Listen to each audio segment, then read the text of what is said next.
study suggests the ice sheets of Greenland could hold the seeds of a crisis. As strong as the storm may be, I know that the British people are stronger.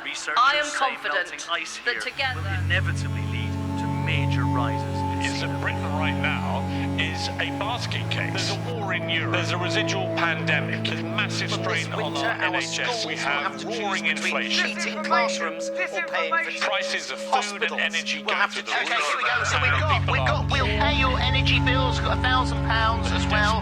They're fearful. And hundreds crime of is thousands surging. of households And you put it all will have together. New video shows that Ukraine is ramping up that counteroffensive there in the south. Ukrainian Raw sewage is being pumped out into our coastal areas. Round and round it goes. Where it stops, nobody knows. Guys, Don't seem to be on the tape. the COVID narrative is changing. Whether it's booster shots, Energy bill. We're paying your energy bill.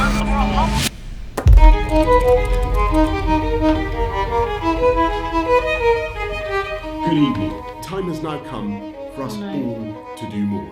Oh God. From this evening, I must give the British people a very simple instruction. You must stay at home.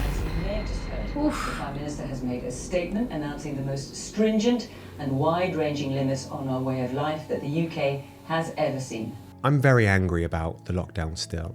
I'm angry that they shut down kids' play parks. I'm angry that they stopped us seeing loved ones. I'm angry that they wouldn't allow us to sit in a park. You can't stay on the green. Can you all go home?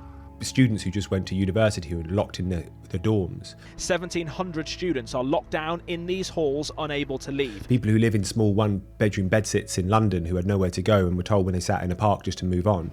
It's a lockdown, which means you don't just come in and sunbathe. I'm still very angry about all this stuff. I'm furious about it.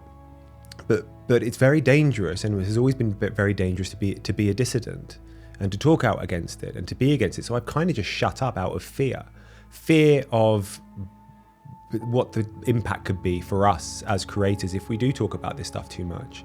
The only thing that I'm worried about is you dying. Oh, we're not going to die. You don't have to worry about that. But you're grown-ups. Yeah. Grown-ups can die from it. Very, very, very unlikely, Grayson. There has to be a hill that you're prepared to die on. And there has to be a point that you come to where you talk out about things that you believe. Weird time to be alive. Now, what we're seeing right now is unprecedented cases of mental health issues, eating disorders, anxiety. Since COVID, they've all just seemed to reclused into the bedrooms.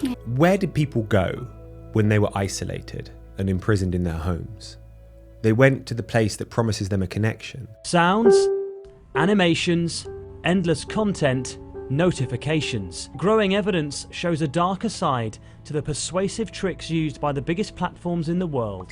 There's a new Harvard study to show that the affirmations, the positive affirmations that you get and the feelings that you get, the emotions and the dopamine rushes that you get when you get likes or comments or whatever, retweets or any of these kind of social interactions are the same dopamine releases that you would get if you were using an addictive substance. What's happened is they've used deep learning algorithms to hack our minds to make us completely and utterly addicted to these things. And I'm just as guilty of it as anyone. I'm not pretending, I'm not preaching here. I'm just saying I find myself hooked on it, and I'm finding it very difficult to get off it. And it's because we've been hacked. And it's not just a platform's appearance. The systems we can't see have become increasingly sophisticated. And here's my prediction. In 20 years' time, we're going to look back at social media consumption in the same vein that we look at cigarette smoking now. Gee, we ought to do something, Fred. Okay? How's about taking a nap? I got a better idea. Let's take a Winston break. That's it! Winston is the one filter cigarette that delivers flavor 20 times a pack. Do you know it took about 45 years to get from the point where they stopped allowing kids to buy cigarettes to the point where you're not allowed to smoke in pubs and bars? The habit of smoking is just a part of everyday life. And I think we're going to get to understanding the damage of social media a lot quicker because we're a lot more interconnected now and we're sharing knowledge a lot more. So I'm shaving off a few years. But that's what I think it's doing to us in our young minds. It's causing chronic depression, chronic anxiety, chronic issues. And when people are going to an already stressed GP, they're just being handed pills to numb it, or they're just going out and drinking too much booze to try and numb these feelings. Often children will self-harm or harm themselves in other ways to deal with stressful situations. And they're also going back to social media because this is their escape. Their escape from dealing with certain things that they have to deal with. So it's almost like a perfect storm. We had the lockdowns, which forced people to use social media more, which got people more addicted, and now people are just lost. And they feel anxious and they feel scared. And they were made to feel scared from the government, who plastered pictures around all over the place of these dystopian pictures of people on ventilators. They were made to feel scared by just the draconian measures that were put in place to lock us all down into our homes. And questions need to be answered, and we need some answers as to why this was allowed to happen and why there was no cost benefit analysis done before they decided to make this huge decision to lock us all down. He said his heroic efforts to avert disaster were deleted from the official records of meetings he attended. If that's true, if minutes of meetings affecting government policy were doctored, then Sunak's claims demand criminal investigation and jail time for those responsible. I want to talk about some of the things that I think that we can do, practical things that we can do, that I'm personally doing right now, which I think are going to help get us through this. Now, this is going to be, I almost can't believe I'm even saying this, because this is not the sort of thing I would have said a couple of years ago. But a lot of you who watch us will know that I've been doing cold water immersion over the past couple of years, and that's made a huge difference to my mental health. And it's made a huge difference because it's forced me to be in the moment, and it's forced me to kind of deal with the horrificness of being in this ice cold water in January or December evening or morning. So it's kind of introduced me to an element of spirituality in my life, and from the back of that, I'm sort of more now into meditation, and I'm more into doing things for my mind. And I want to invite you to download a PDF, which I'm going to put in the description down below. It's like a contract, and in that contract is going to ask you to do a certain amount of things for around about 12 weeks. And they're going to be things like take 10 minutes out of your day to sit in silence and meditate. That's it, simple as that. Or cut back, if not try to completely eradicate alcohol, whatever it is. I'll put a few different things in there which you can read through and print out, sign a signature to say that you're going to get on board. And they're things that I think that could potentially help us together to get through this. And I think to get through what's coming, to get through the trauma that we've dealt with, I think it has to be a multifaceted toolbox. There's quite a few different coping mechanisms which I think are going to get us through this together.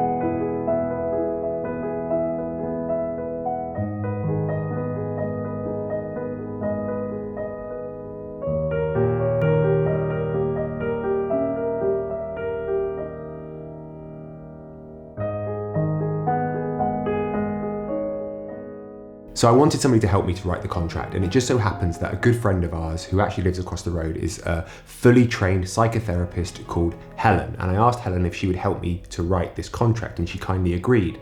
So within the contract, there's certain things that you'll agree to do over a period of time, but I think there is a lot of people out there who aren't just looking for more dystopian fear narratives. They are looking for practical ways and practical things that they can do to get through this, not only to get through the trauma that we've dealt with over the lockdown period, but also things that we can do to help us over the next year while things are going to get pretty tough.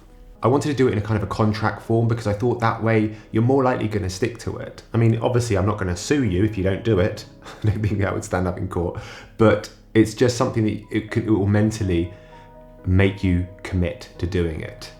And I just want you to pick a few, agree to do them, and see where we're at in 12 weeks. There's no price, there's no cost to this, it's all completely free.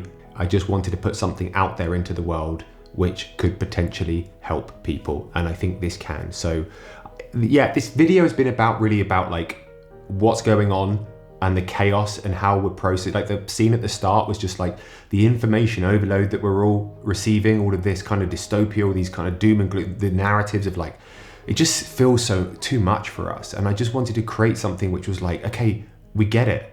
The world's on fire. What, can we just get can we get away from it for a bit? Can we figure out a way that we can escape from it? So I wanted to create something that could help people escape. And we'll do it together as a community, and I promise you we'll do it. And things will be better and brighter, and we're gonna get through this bullshit. I promise you that. I promise you that. We've got through the worst of it. I hope. Okay, cheers guys.